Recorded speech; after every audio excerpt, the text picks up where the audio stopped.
Hi, my name is Mina. Welcome to my channel. I'm currently in school to become a mental health therapist. I take what I've learned in psychology and my own experiences and condense it in a video for practical application. So in today's video, I'm going to be talking about 6 tips on how to get over a breakup quickly. Now I know breakups, relationships, they're very, very difficult. They're painful. They feel like they're going to last forever. But I'm here to tell you, you'll be completely fine. So let's go over these 6 tips and I know it'll be helpful. The first step is to realize that this is the same as a grieving process. It's as if someone you love has passed away. And the reason is, when you love somebody, you let them in your life. And you not only let them in your life, you let them inside, right? So they meet the people you love, you guys have heartfelt conversations, you feel like this is your person.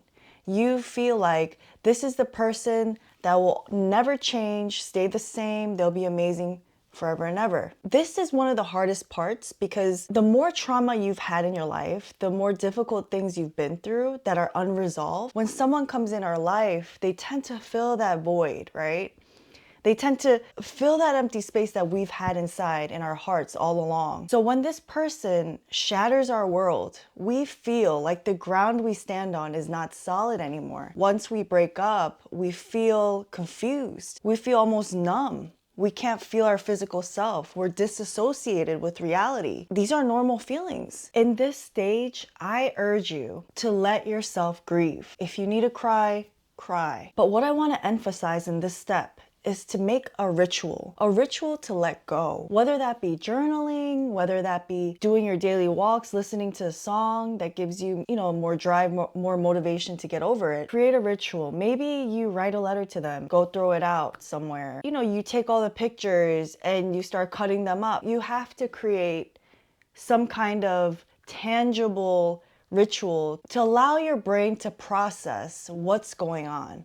Because your brain right now is in shock. For now, step 1, I would say grieve, journal, create a ritual around the breakup, something that's tangible, something that you can actually do instead of just think in your mind, and that will guide you along the way. Okay, so tip number 2 is to understand that the mornings and the bedtimes will be the hardest. I totally understand it. When you wake up in the morning, your brain will wake up, and as it comes back to consciousness, full consciousness, it'll be like, wow, this person isn't in my life anymore. It comes as a shock again.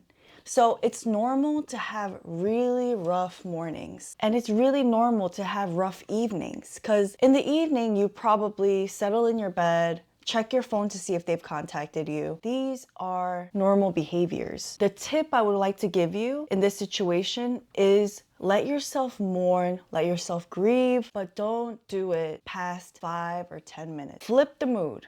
In the morning, you can grieve in bed for a little bit, but get up. Know that this is not over for you. This is just a stepping stone for you to meet the right person that appreciates you, that loves you for who you are. You are not a victim. This is just one ingredient for the recipe of your success.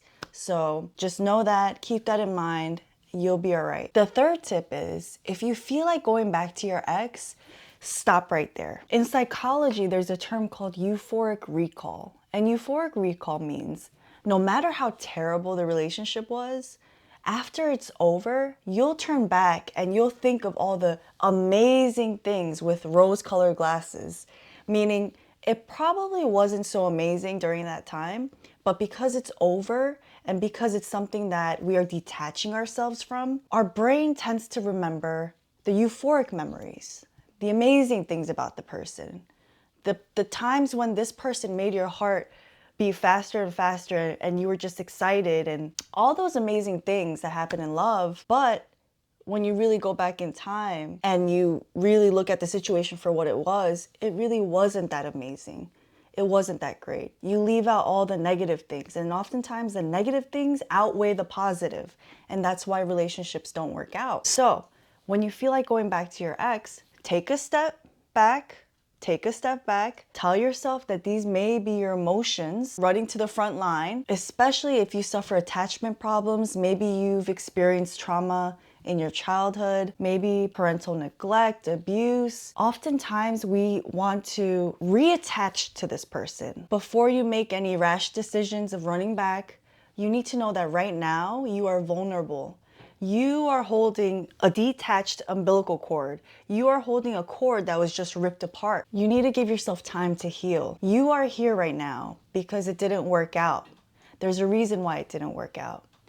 So give some distance, give some space so that you can really see the situation for what it is instead of what you want it to be. And this is another lesson in itself, to not chase the people who don't look for us.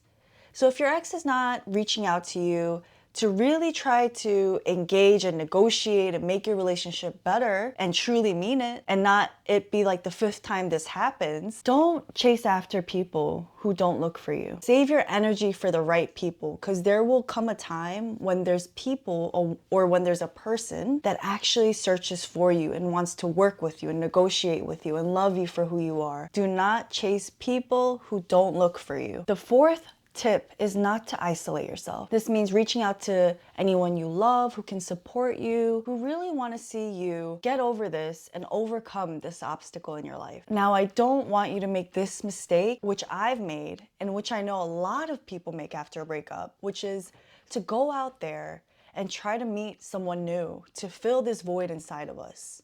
Now, you may ask, why not? If I meet someone that, is kind, cares about me, and is everything my ex was not, why shouldn't I just go for it? And the reason is this: you are hurting right now because the previous person filled a void you had, left. Now it's void again. Would it be smart to meet someone new and have that void filled again? Or would it be even smarter if you took time to see if there is anything broken internally that you can mend, that you can fill on your own, so that when you meet someone new, you are a better you, you are a fuller you. You don't need anyone to fill your void and your cracks inside. So this is a great time to meet people who support you, who love you, be around family. Don't isolate yourself, but also remember, you need time to get over this. Don't just replace it with something else, because it never works out. And oftentimes that relationship will also fall apart. It might be for the same reason as the one that you did not get over. Do not try to fill that void quickly. It hurts, it's tough, and that's why a lot of people run to fill that void. But I urge you, whether it's therapy, which is very, very, very helpful, or it's family, or it's a friend, be around people who support you. Do not try to fill that void right now with any intimate relationship. Tip number 5 is to understand that you are coming back better and stronger from this breakup. This right now, this moment, is time for you to level up in all domains. Work, school if you go to school, work out, read. There are so many places in our lives where we could just level up. So I know it's the norm in our culture to want to level up and better yourself after a breakup, because you want to show your ex that you are actually doing better after you guys broke up. But let me tell you, stop right there. Let's change that mindset. You are leveling up because you want to. In the beginning, you can use your ex as leverage, as a catalyst to kind of push you in the direction, right? So as you level up, slowly but surely, you'll forget that you wanted to better yourself because of your ex. And I'm telling you right now, during that time, your ex will suddenly reach out from the grave and try to grab you back. Right when you're doing better, right when you're getting over everything, the past will come back and try to grab you and pull you backwards. Now, this is a time where you decide if you want to go back to that place where you were. It's your decision to either allow that person to pull you back or say, no, I am finished. I am moving towards something greater. There's a reason why we didn't work out, but thank you for your time. I've learned a lot in this experience. So this is your decision ultimately. It really depends on several factors of how the relationship was, what exactly happened. I wasn't there, so this is your call. But I advise you to be wise about it. And to be frank, the only time you should be looking back is to see how far you've come. Tip number 6 is to always have a bird's eye view on the whole situation. Don't let your emotions get wrapped up in the memories. Keep a logical bird's eye view. Did this person treat you right? Were they healthy for you? Did they make you better? These are the questions that you need to be asking right now. You can do this by simply thinking, if you had someone you love, a niece, a daughter, a nephew, whoever, would you want them to experience what you experienced in your relationship? This will put things into perspective. If you've ever experienced a breakup, let me know in the comments below what you did to get over it and how it helped you. So make sure to subscribe for more simplified psychological strategies to use in your everyday life. Also make sure to check out my video on how to control your emotions better.